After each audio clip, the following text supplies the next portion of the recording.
మీకు 45 రూపీస్ ఎందుకు పే చేయాలి? ఆ గ్లామర్కి ఆ రింగ్ వల్ల ఉపయోగం ఏంటి? కరిజ్మా మార్నింగ్ టైం షైన్ జర్కిన్కి సిడేకాయలు మార్చాలా?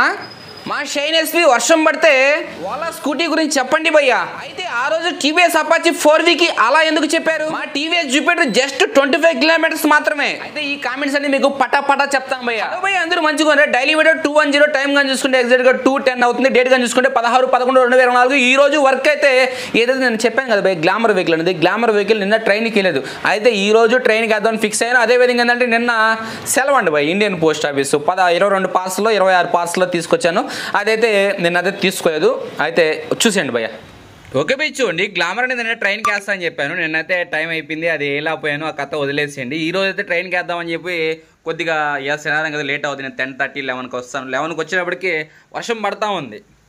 ఏడపోయేది భయ్య ఈ వర్షంలో. ఇది చూడండి, మీకు కనబడుతుంది అసలు వర్షం పడతా ఉంది. ఏడపోయేది అంతలో అది అనుకుంటే ఇది ఒక 24 పార్సల్ కొరియర్ వేయాలి. 24 పార్సల్ ఉన్నాయి ఇంట్లో, ఈ కొరియర్ వేయాలి. నిన్నైతే హాలిడే అంతా, ఈ రోజు అయితే వర్షం పడుతుంది. ఇండియన్ పోస్ట్ ఆఫీస్కి వెళ్ళాలి. ఈరోజు వర్క్ అంతా ఇదే. ఈ బండి ట్రైన్కి వేయడం, లేకపోతే ఈ ఇండియన్ పోస్ట్ ఆఫీస్లో ఇచ్చేసి రైల్వే స్టేషన్కి వెళ్ళి బండి వేసి వస్తా రిటర్న్లో రిసిప్ట్ కలెక్ట్ చేసుకోవాలి. ఇక్కడ వర్షం చూస్తే వేసుకుంటుంది. అసలు వర్షం అంత పెద్ద వర్షం అని చెప్పినా, చిన్న వర్షం అని చెప్పినా, పోతే తడిచిపోతాం. ఓకేనా, పోతే తడిచిపోతాం. అలా ఉంది. కొద్ది పెరుగుతుంది మళ్ళీ వర్షము. ఓకేనా, ఇది చూద్దాం, పోయి వేసేద్దాం ఈరోజు ఈ పెయింట్ బండి కానీ స్టార్ట్ చేయను. ఎందుకంటే మధ్యాహ్నం నుంచి మ్యారేజ్కి పోవాలి. ఓకేనా, మ్యారేజ్కి పోవాలి కాబట్టి ఇప్పుడు ఈ బండి స్టార్ట్ చేయను. సోమవారం స్టార్ట్ చేస్తా బండిది. సోమవారం మంగళవారం కంప్లీట్ చేస్తాను బండి. ఓకే, మనం గ్లామర్ అయితే రైల్వే స్టేషన్ తీసుకెళ్ళి పార్సల్ చేసేది వేసాం ట్రైన్కి. అదేవిధంగా రిసిప్ట్ కానీ మనం మాల్ ప్రైవేట్ ట్రావెల్స్ ఇచ్చేస్తాం. అక్కడ పని అయిపోయింది. అదేవిధంగా పోస్ట్ ఆఫీస్కి వెళ్ళి ఆ పార్సల్స్ ఏదైతే 22 పార్సల్స్ వచ్చాయి, ఆ 22 పార్సల్స్ కానీ పోస్ట్ ఆఫీస్కి వేస్తా. నిన్నైతే సెలవు అండి భయ్, ఎందుకో మనకు తెలియదు. ఈ రోజు అయితే వేసి వచ్చేస్తాను. 7 వరకు పని అనేది మొత్తం కంప్లీట్. అయితే కంటిన్యూగా వాన పడుతుంది భయ్. గ్లామర్ బయట తీసినప్పుడు కానీ వాన్లైనా పోయాను నేను. ఇంకా తప్పదు అని చెప్పేసి వాన్లో పోయి వేసేస్తాడు, పని అయిపోద్ది. ఇప్పుడు భోజనం టైం అయింది, ఇంకా భోజనం చేసుకుని రైల్వే స్టేషన్కి వెళ్ళాలంటే అది అవే పనే కాదు. బండి వేసేసాను, పార్సల్ వేసాను. ఇప్పుడు ఎలాంటి బాధ్యత లేదు నాకు. ఓన్లీ కరిజ్మా ఒకటే నాకు బాధ్యత ఉన్నది. అది స్టార్ట్ చేద్దాం భయ. సోమవారం నుంచి స్టార్ట్ చేద్దాం. 2 డేస్ వర్క్. దానికి సామాను పెండింగ్ సామాన్ ఉన్నాయి భయ. రాంది బండి అవ్వదు భయ. మీరు అర్థం చేసుకోండి భయ. పదే ఎందుకు లేట్ చేస్తాను, ఈ బండ్లన్నీ ఎందుకు చేసుకుంటున్నాను అంటే ఇదే. ఇంకా సామాన్ క్లియర్ కాలేదు, అర్థం చేసుకోండి. అయితే మనం కామెంట్స్ చూద్దామా భయ. ఫస్ట్ కామెంట్ కానీ చూసుకుంటే 45 రూపీస్ వద్దులండి, ఇది లాస్ట్లో మాట్లాడదాం దీని గురించి. ఓకే, మీకు నెక్స్ట్ కామెంట్ కానీ చూసుకుంటే గ్లామర్కి ఆ రింగ్ వల్ల యూజ్ ఏంటి భయ. దీన్ని కస్టమర్ ఏం చెప్పారంటే, ఇక్కడ ఈ ప్లేస్లో నాకు కాలు కాలుతుంది అని చెప్పన్నారు. మామూలుగా అయితే కాలు కాలదు. ఈ బండికి సైజ్ అనేది బాగా వాలుకునింది. నేను ప్రజెంట్ ఏం చేశాను, సైజ్ స్టాండ్ అంత వాళ్తుంది కాబట్టి నేను కొత్త స్టాండ్ వేసాను. కొద్దిగా హైట్ ఉన్న స్టాండ్ అయితే వేసాను. ఇప్పుడైతే కాలదు. కస్టమర్ ఆ కంప్లైంట్ అనేది చెప్పాడు కాబట్టి దాన్ని వేయండి రింగ్ అని చెప్పాడు కాబట్టి మనం కానీ వేసేస్తాం. కస్టమర్కి ఆ ప్లేస్లో కాలు కాలుతుందంట. కాలు కాలుతుంది, ఎందుకంటే సైజ్ స్టాండ్ బాగా వాలుకున్నప్పుడు మనం ఇట్లా వాలుస్తాం కదా, వాల్చినప్పుడు కాలు అనేది తగిలి కాలుతుంది. మామూలుగా వాలకపోతే ఏం కాదు, కానీ బాగా వాలిన బండి అయితే కాలుతుంది. కొంతమంది ఏంటంటే పుట్రేషన్ పెట్టుకుంటారు. అంటే ఎవరు ప్రాబ్లమ్స్ వాళ్ళకి కస్టమర్ చెప్పాడు, మనం వేసేస్తాం. దానివల్ల ఏంటంటే కస్టమర్కి కాలు కాలుతుందంట. ఓకే, దాన్ని గుర్తించుకొని ఈ డౌట్ క్లియర్ భయ. ఇంక నెక్స్ట్ టైం చూసుకుంటే మా కరిజ్మా వెహికల్ అర్లీ మార్నింగ్ భయ. కరిజ్మా తీసి పక్కన పెట్టండి. అర్లీ మార్నింగ్ ప్రతి వెహికల్లో చోక్ ఇచ్చి రెంట్ చేయండి. 1/2 కిలోమీటర్ కానీ 1 కిలోమీటర్ కానీ చోక్ ఇవ్వడం వల్ల బండికి ఎలాంటి ప్రాబ్లం లేదు. 1 కిలోమీటర్ వరకు ప్రతి బండి భయ. కరిజ్మా కాదు, షైన్ కాదు, యూనికాన్ కాదు, CV ట్రిగర్ కాదు, ఎనీ వెహికల్ మీకు అర్లీ మార్నింగ్ స్టార్ట్ అయ్యి ఫ్రీగా బండి పోవడం లేదంటే చోక్ ఇచ్చి రెంట్ చేయండి. దీనివల్ల ఎలాంటి ప్రాబ్లం లేదు. చోక్ ఉండేది అందుకేను. అర్లీ మార్నింగ్ స్టార్ట్ కాకపోతే చోక్ ఇచ్చి రెంట్ చేయండి. కొద్ది దూరం కావాలంటే చోక్ ఇచ్చి స్టార్ట్ చేయండి. స్టార్ట్ అయిన తర్వాత బండి ఫ్రీగా పోతుందా, ఓకే. ఫ్రీగా పోవట్లేదా, చోక్ మీద ఒక 1/2 కిలోమీటర్ రన్నింగ్ చేయండి. ఎలాంటి ప్రాబ్లం లేదు. ప్రజెంట్ E20 పెట్రోల్ వల్ల కొన్ని బండ్లు అనేది ఆ విధంగా వస్తుంది. గుర్తించుకొని చోక్ ఇచ్చుకోండి. దాని ఎలాంటి కంప్లైంట్ లేదు, చోక్ ఇవ్వాలి. ఓకేనా. నెక్స్ట్ కామెంట్ చూసుకుంటే హోండా షైన్కి జర్కింగ్ కంప్లైంట్ వస్తుంది. మెకానిక్ సీడే కాయిల్ చేంజ్ చేయాలన్నాడు. ఇక్కడ కార్బోరేటర్ క్లీన్ చేశారు. కార్బోరేటర్ క్లీన్ చేయడం వల్ల ఉపయోగం ఏముంది భయ్య? నాకు తెలిసి అయితే కార్బోరేటర్ క్లీన్ చేయడం వల్ల ఎలాంటి ఉపయోగం లేదు. ఈ కామెంట్ పిక్ చేయడానికి కారణం ఏంటంటే, ఒక మెకానిక్ చేసిన తర్వాత కానీ ప్రాబ్లం క్లియర్ కాలేదు, అయినా ఎందుకు పిక్ చేశానంటే అసలు ఇక్కడ కార్బోరేటర్ క్లీన్ చేయడం వల్ల ఎలాంటి ఉపయోగం లేదు భయ్య. ఓకేనా, ఏదో మైలేజ్ సైడ్ నుంచి కంప్లైంట్ ఉంటే కార్బోరేటర్ క్లీన్ చేసుకుంటే కొన్ని ప్రాబ్లమ్స్ అనేది సాల్వ్ అవుతాయి. కానీ ఈ జర్కింగ్ కంప్లైంట్ కార్బోరేటర్ క్లీన్ చేయడం వల్ల 80% లాస్ట్ టైం అని చెప్పాను. ఏదో కంప్లైంట్లో చెప్పాను 80% వెహికల్స్కి సక్సెస్ కాదు, ఏదో 20% ఏదో రేర్గా, అది కానీ అడ్జస్ట్ అయ్యి ఇంతేనేమో బండి అనుకున్న వాళ్ళకి ఆ 20% బాగుంటుంది, యాక్చువల్గా బాగుంటుంది. నేను BS4 షైన్లకి యూనికానికి ఎన్ని కార్బొరేటర్లు చేంజ్ చేస్తాం భయ్యా, అలా అనుకుంటే కార్బొరేటర్ క్లీన్ చేసుకుంటే జర్కింగ్ ప్రాబ్లం అయిపోయింటే ఇంకా నేను కార్బొరేటర్ కొత్త వేయడానికి. అయితే ఇక్కడ రాంగ్ స్టెప్, జర్కింగ్ ప్రాబ్లం వల్ల సీడే కాయలు వేయడం అది కరెక్ట్ కాదు. ఎందుకంటే సీడే కాయలు కంప్లైంట్ ఉంటే బండి పూర్తిగా స్టాప్ అయిపోవాలి, కానీ జర్కింగ్ అయితే ఈదు. ఏదైనా పవర్ అంటే పవర్ కాయలు అనేది కొద్దిగా పవర్ సప్లై రావడం వల్ల జర్కింగ్ వస్తుంది, పవర్ కాయలు చేంజ్ చేయాలంటే కొద్దిగా ఆలోచిస్తాను. ఇక్కడ మీరు BS4 జర్కింగ్ కంప్లైంట్ అన్నారు కాబట్టి నాకు తెలిసినంత వరకు సీడే కాయలు మార్చాల్సిన అవసరం లేదు. మీ ఫ్రెండ్స్లో ఎవరికైనా షైన్ వెహికల్ ఉంటే అది BS3 కాదు BS4 కాదు, ఏదైనా సరే కార్బొరేటర్ బండ్లో ఫిక్స్ చేసుకొని తోల్చోండి. ఇది కార్బొరేటర్ కంప్లైంట్. క్లీన్ చేసేంత మాత్రం ప్రాబ్లం సాల్వ్ కాదు. కంపల్సరీగా మీరు ఏరే బండి కార్బొరేటర్ చెక్ చేయండి, ఎందుకంటే కాస్ట్ ఎక్కువ కాబట్టి. ఓకేనా, ఏరే బండి రన్నింగ్ బండి లేదా ఆ మెకానిక్ ఇక్కడ ఏదైనా కార్బొరేటర్ ఉంటే దాన్ని వేసి చెక్ చేసుకొని తోలు చూసుకొని తర్వాత కొత్త కార్బొరేటర్ తెచ్చేసుకోండి. సీడే కాయలు కంప్లైంట్ అయితే ఉండదు. ఇంకా నెక్స్ట్ టైం చూసుకుంటే షైన్ SPకి మాకు వర్షంలో పోతే ప్రతి బండి ఆగద్దు భయ. ఎందుకు ఆగద్దు అంటే ఈ హెడ్లైట్ లోపల జాక్స్ అవి ఉంటాయి కదా, కొద్దిగా పాత బండ్లకి లేకపోతే కొద్దిగా ఎలా చెప్పాలని కొద్దిగా ఏంటంటే అవి తడిసినప్పుడు లూజ్ కంప్లైంట్ వచ్చినప్పుడు అలా స్టార్టింగ్ కంప్లైంట్ జర్కింగ్ కంప్లైంట్ వస్తుంది. అదేవిధంగా ఏంటంటే కాయిల్స్ అనేది ఎక్కువ వీక్ అయినప్పుడు అప్పుడు కానీ జర్కింగ్ కంప్లైంట్, అంటే కంటిన్యూగా వాన పడుతుంది అనుకో, 2 రోజులు 3 రోజులు వాన పడుతుంది అనుకో, అప్పుడు ఏమవుతుందంటే కాయిల్స్ అనేది నెమ్మెక్కిపోతాయి. నెమ్మెక్కిపోయినప్పుడు ఏంటంటే పవర్ అనేది వీక్ అయిపోయి మనకి జర్కింగ్ కంప్లైంట్ అలా వస్తాయి. ఆ టైంలో గాలి పట్టుకొని ఆ జాక్స్ని గాలి పెట్టుకొని నీట్గా పెట్టుకోవాలి. వర్షాకాలం వచ్చేటప్పటికి పాత బండ్లకి మ్యాక్సిమం ఒక 10 years వెనక బండ్లకి కొద్దిగా జర్కింగ్ కంప్లైంట్ ఉంటాయి, కొద్దిగా 15 years అంటే మనం వాడేదాన్ని బట్టి ఆధారపడి ఉంటుంది. ఇప్పుడు నా బండి ఉంది CV ట్రిగర్ 2014 10 years అయింది, అలాంటి కంప్లైంట్ లేదు. అట్టని చెప్పేసి అన్ని బండ్లో ఉంటుందని నేను చెప్పడం లేదు. కొన్ని బండ్లో లేదా 10 years కాదు 15 years అనుకోండి, 15 years దాటిన బండ్లో కొద్దిగా జర్కింగ్ కంప్లైంట్ ఏదైతే ఈ జాకులు తడిచినప్పుడు కొన్ని ప్రాబ్లమ్స్ అనేది క్రియేట్ అవుతాయి. అది నార్మల్గా వర్షాకాలం వచ్చినప్పుడు మనం ఏం చేయాలో ఆ జాకులు నీట్గా గాలి పట్టుకుంటే మొత్తం సాల్వ్ అవుద్ది. అది నార్మల్గా ఉండేది. ఇంకా వర్షాలు వస్తున్నాయి కాబట్టి గాలి పట్టినా ఇంకా పైన నుంచి పడతా ఉంటుంది, మనం గాలి పట్టుకునే లాభం. అందుకేంటంటే వర్షాకాలం అనేది ఇలాంటి కంప్లైంట్స్ కొద్దిగా ఉంటే అక్కడ ఏదైనా మీరు అరేంజ్ చేసుకోవాలి. కవర్ గివర్ ఆ జాకులు తడకుండా కవర్ గివర్ లాంటిది అరేంజ్ చేసుకోండి. భయ ఇంకా నెక్స్ట్ కామెంట్ కానీ చూసుకుంటే ఓలా గురించి చెప్పండి భయ. ఈ కామెంట్ గురించి అయితే నేను మాట్లాడను, మీకు స్క్రీన్ మీద యాడ్ చేశాను. అయితే కస్టమర్ ఫీలింగ్ అనేది బాగా లోతుగా ఉంది, బాగా డిసప్పాయింట్ అయిపోయింది దీంట్లో.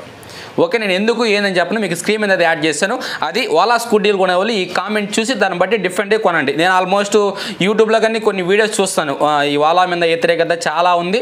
అయితే కొనేటప్పుడు కొద్దిగా ఆలోచించండి. అయితే ఇదే కామెంట్లో మరొకటి కానీ మీకు చెప్పాను, ఇటీవల మనం చేసిన కరిజ్మా పెయింట్ బండ్లు చిన్న కరిజ్మా కానీ లాస్ట్ టైం చేసిన పల్సర్ కానీ చిన్న కంప్లైంట్ ఏదైనా చిన్న ఆయిల్ లీక్లు వచ్చినప్పుడు కానీ దాన్ని ఎత్తి చూపించి ఏంది మొన్నే కదా బండి మొత్తం కొత్తదిలా చేస్తాం మళ్ళీ ఆయిల్ లీక్ ఎందుకు వచ్చింది అని అడిగిన వాళ్ళకి ఈ ఓలా గుర్తుపెట్టుకోండి భయ్యా. మీరు వీళ్ళు కొనేది కానీ కొత్త బండి షోరూమ్లో ఇక్కడ ఎలాంటి రెస్పాన్స్ లేకుండా వీళ్ళు బాధపడుతున్నారు. మీకన్నా ఏదో సమానం చెప్తున్నాను. అందులో మీది పాత బండి రెడీ చేపించుకున్నారు, చిన్న ఆయిల్ లీకులు రాకుండా టైర్లో గాలి తగ్గకుండా కానీ ఉంటుందా? చిన్న మీరు చేయించుకోవాలి కదా. మరీ విచిత్రంగా మెసేజ్ చేస్తారు, చిన్నవి టైర్లో గాలి తగ్గింది, ఇక్కడ ఆయిల్ లీక్ వస్తుంది, మొన్నే కదా నేను చేయించింది, మళ్ళీ ఎందుకు లీక్ వస్తుంది? ఓకేనా, మీరు అర్థం చేసుకోవాలి. కొత్త బండ్లే చాలా బండ్లు బాధపడుతున్నారు. మీరు చేయించిన పాత బండి ఫుల్ రిజిస్ట్రేషన్ చేయించారు, చిన్న కంప్లైంట్ రిపీట్ కాకుండా ఏ బండి ఉండదు. ఇప్పుడు ఈ చేసే జనరల్ సిరీస్ బండ్లనే రిపీట్ కాకుండా ఉండదు, ఏదో కంప్లైంట్ వస్తుంది. వాడు గుర్తుపెట్టుకోండి, ఎవరైనా సరే కొత్త బండి కంప్లైంట్ వస్తుందంటే మనం చేసిన బండి కంప్లైంట్ రాకుండా పోదు. ఏదో ఒకటో రెండో, ఇప్పుడు చేసిన 10 కంప్లైంట్లో ఒకటో రెండో రిపీట్ అవుతాయి. దాన్ని మీరు గుర్తించండి. ఎందుకంటే దీన్ని యాడ్ చేశానంటే ఈ కామెంట్ నాకు ఒత్తిచ్చింది. లాస్ట్ టైం మీరు అడిగారు పల్సర్ వెహికల్కి లైట్గా పెయింట్ ఊడిపోతే ఇదేంటి పెయింట్ ఊడిపోయింది మొన్నే కదా వేయించినప్పుడు ఊడిపోయింది అంటే చిన్న మిస్టేక్ జరుగుతుంది. ఆ మిస్టేక్ కావాలంటే మళ్ళీ మేము కరెక్ట్ చేస్తామని నేను చెప్తున్నాను. ఇక్కడ వాళ్ళ కూడా ఆ గ్యారంటీ కానీ ఇవ్వడం లేదు. ఓకేనా, దాన్ని గుర్తించండి. అయితే కామెంట్ అయితే స్క్రీన్ మీద ఇంకా అట్టా ఉంది, చూసుకొని దాన్ని బట్టి మీరైతే డిసైడ్ అవ్వండి. ఓకేనా, మీరు ఎందుకు ఇలా చెప్పారు? పోయినసారి అపాచీ 4V మీకు గుర్తుందా? హైదరాబాద్ నుంచి వచ్చిన వెహికల్, ఆ వెహికల్కి వాల్ సీల్స్ కంప్లైంట్ అని చెప్పారు. ఈ రోజు గ్లామర్ 39,000 తిరిగిందంటే ఇది బోర్ కంప్లైంట్ అని చెప్తున్నారు. అది ఆయిల్ తగ్గింది, ఇది ఆయిల్ తగ్గింది. దాంట్లో అలా ఎందుకు చెప్పారు, దీంట్లో ఇలా ఎందుకు చెప్పారు? నేను అలా అర్థం చేసుకున్నాను అంటారా? అయితే భయ్య ఇక్కడ ఒకటి మీరు ఆలోచించండి. ఈ హైదరాబాద్ వెహికల్ అనేది హైదరాబాద్లో బోర్ చేయించుకొని మన కాడికి వచ్చిన తర్వాత మనం ప్రాబ్లం చెక్ చేసాం. ఏమని, ఆయిల్ ఎందుకు తగ్గుతుంది అని చెప్పేసి. అది కానీ చూసుకుంటే వాల్సీస్ కంప్లైంట్ కింద చెప్పాం. ఇక్కడ గ్లామర్ అనేది ఇంజిన్లో ఎలాంటి ప్రాబ్లమ్స్ చేయలేదు. కస్టమర్ బండి కొనుక్కున్నప్పటి నుంచి వాడుకుంటూ వస్తున్నాడు. ఇక్కడ 39,000 రాగానే బండిలో ఆయిల్ తగ్గడం స్టార్ట్ అయింది. అంటే ఇది వాడుకుంటూ వచ్చిన బండి కాబట్టి 39,000కి ఆయిల్ తగ్గుతుంది కాబట్టి ఇది బోర్ కంప్లైంట్ కింద తీసుకుంటాం. ఈ టీవీఎస్ అపాచీ ఏముందంటే ఇటీవలే బోర్ చేపించి హైదరాబాద్ నుంచి నెల్లూరుకి వచ్చేప్పటికి ఆయిల్ తగ్గిపోయింది కాబట్టి ఇది కంప్లైంట్ ఏందని చెక్ చేసాం. ఇక్కడ బోర్ కంప్లైంట్ లేదు, వాల్సీస్ కంప్లైంట్. అయితే గ్లామర్లో కానీ వాల్సీస్ కంప్లైంట్ ఉండొచ్చు కదా, అలా ఉండదు భయ్య. ఇది 39,000 తిరుక్కుంటా వచ్చింది బండి. ఇది బోర్ అనేది అరుగుదల ఏంటిది. ఇది బోర్ వేసి వాల్స్ హెడ్ చేయకుండా పోవడం వల్ల ఇది హెడ్లో కంప్లైంట్. రెండు దగ్గర ఆయిలే కదా, రెండింటిలో వాల్స్ వేసి కంప్లైంట్ ఉంటుందంటే అలా కాదు. ఒక్కో దానికి ఒక్కో రీజన్ అనేది ఉంటుంది. మీరు అన్నీ ఒకటే అనుకోపండి. దీంట్లో వాల్స్ వేసి కంప్లైంట్ వచ్చింది కాబట్టి వాల్స్ వేసి కంప్లైంట్. గ్లామర్లో వాల్స్ వేసి కంప్లైంట్ రాదు. ఎప్పుడైతే మెకానిక్ ఓపెన్ చేసి బిగిస్తాడో, ఇప్పుడు సపోజ్ నేనే బోర్ చేశాను, బోర్ చేసిన తర్వాత మళ్ళీ ఆయిల్ తగ్గుతుంది, అప్పుడు వాల్స్ వేసి కంప్లైంట్ కిందకి వెళ్ళొచ్చు. బోర్ కంప్లైంట్ అప్పుడు చెక్ చేసుకుంటాం. అంతేగాని 39,000 తిరిగిన బండికి ఇప్పుడు ఉన్నట్టుకుండి వాల్స్ కంప్లైంట్ రాదు. ఓకే, దాన్ని గుర్తించండి. ఇంక నెక్స్ట్ టైం కానీ చూసుకుంటే మా టీవీఎస్ జూపిటర్కి సర్వీస్ చేయించి జస్ట్ 25 కిలోమీటర్స్ తిరిగింది. బండి జర్కింగ్ వస్తుంది, clutch rollers and clutch belt change చేసాం. ఇక్కడ మీరు అడిగిన క్వశ్చన్కి మీరు చెప్పిన ప్రాబ్లంకి ఎలాంటి సంబంధం లేదు. ఓకేనా, ఇక్కడ 25 కిలోమీటర్లు తిరిగింది మేము సర్వీస్ చేయించిన తర్వాత అంటే మీరు క్లచ్ బెల్ట్ క్లచ్ రోలర్స్కి జర్కింగ్కి ఎలాంటి సంబంధం లేదు.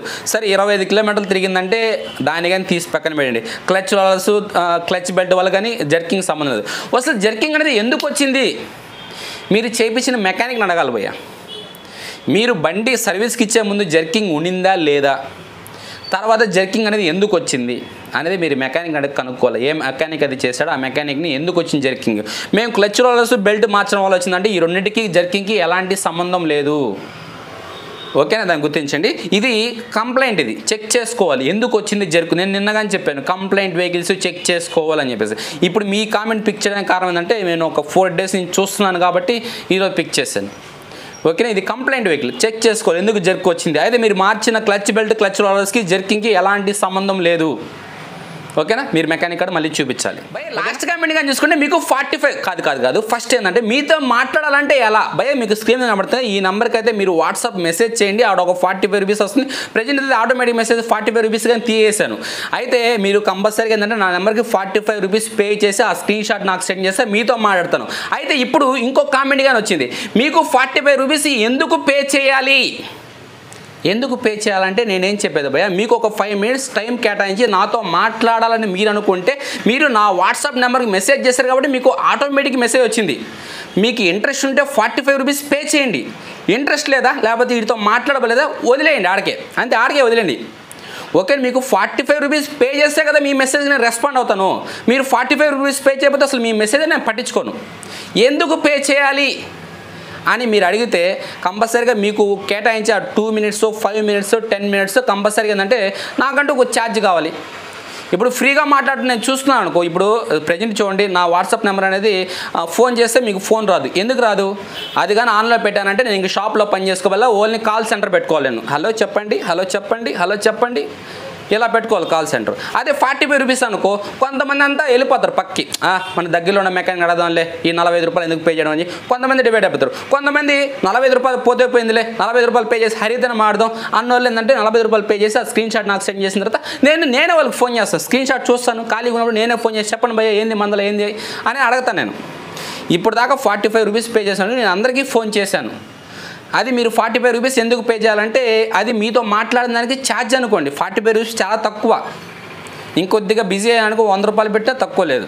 ఓకేనా భయ్య, మీ వీడియోస్ చూస్తున్నాం కదా భయ్య మళ్ళీ 45 రూపీస్ ఏంది భయ్య అంటే నా వీడియోస్ చూస్తే వీడియోస్లో కామెంట్ చేయండి, దాంట్లో రిప్లై ఇస్తాను. లేకపోతే డైలీ వీడియోస్ చెప్పేంతవరకు మీరు కామెంట్ చేస్తూనే ఉండండి. ఇంకా ఫ్రీ కదా, 45 రూపాయలు కానీ కట్టబోలేదు కదా. లేదు మాకు ఇమీడియట్లీగా యాక్షన్ కావాలి, ఇమీడియట్లీగా మీతో మాట్లాడాలనుకుంటే నేను 45 రూపీస్ పే చేయమంటున్నాను. నా వాట్సాప్ నెంబర్కి మీరు మెసేజ్ చేశారు కాబట్టి మీకు ఆటోమేటిక్ మెసేజ్ 45 రూపీస్ పే చేయమని వచ్చింది. లేకపోతే నా మెసేజ్ చేయకుండా ఉంటే ఆ 45 రూపీస్ మెసేజే మీకు రాదు, మీరు చదివే అవసరమే లేదు కదా. మీకున్న డౌట్స్ పక్కనే ఎక్కడ ఉన్న మెకానిక్ ఉన్నాడు కనుక్కునేస్తే అక్కడికి అయిపోద్ది. ఓకేనా, ఇది నాతో మాట్లాడాలనుకుంటే 45 రూపీస్ పే చేయండి. మీరు 45 రూపీస్ ఎందుకు పే చేయాలన్నారు కాబట్టి నేను మీకు టైం కేటాయించాను కాబట్టి ఆ టైంకి ఛార్జీ తీసుకుంటున్నాను, దాన్ని గుర్తించండి. ఓకే, టోటల్గా అయితే కామెంట్స్ ఇది ఎవరైనా మనోభావాలు దెబ్బతినేలా మాట్లాడితే క్షమించండి. ఎందుకంటే నేను ఉన్న విషయం ఇలా చెప్పాను. ఓకేనా, అది మీరు గుర్తించండి. మీకు ఇంట్రెస్ట్ ఉందంటే కంటిన్యూ చేయండి, లేకపోతే డిస్కనెక్ట్ చేయండి. దాని గురించి బ్యాడ్ కామెంట్స్ చేయాల్సిన అవసరం లేదని నా ఉద్దేశం. అయితే ఇక్కడ టోటల్గా చూసుకుంటే అన్ని కామెంట్స్ చెప్పాను అనుకుంటే అందరూ కంపల్సరీగా మీ టైం అనేది మెన్షన్ చేయండి. మీకు నచ్చిన పాయింట్ కానీ కామెంట్ బాక్స్లో మెన్షన్ చేయండి. అదేవిధంగా అందరూ లైక్ చేయండి, మన ఛానల్కి అయితే సపోర్ట్ చేయండి. ఈరోజు 7:15కి ఏదైతే క్లాసిక్ సంబంధించిన టైమింగ్ గేర్ సంబంధించిన వీడియో అవుతుంది, అందరూ డెఫినెట్గా చూసి లైక్ చేయండి. మీరు లైక్ చేసే సపోర్ట్కు నాకు కొద్దిగా ధైర్యంగా ఉంటుంది. మీరు అందరూ చూస్తున్నారండి, మీరు లైక్ చేయడం మానేస్తే ఎందుకు లైక్ చేయడం అని మానేస్తాను. ఏదో కొంతమంది ఓకేనా? ఏదో మనం మీ వల్ల మీకు ఇన్ఫర్మేషన్ తెలుసుకుంటున్నాం, మీరు మాత్రం కంటిన్యూ చేయండి అని చెప్తున్నారు కాబట్టి మనం కానీ చేస్తున్నాం.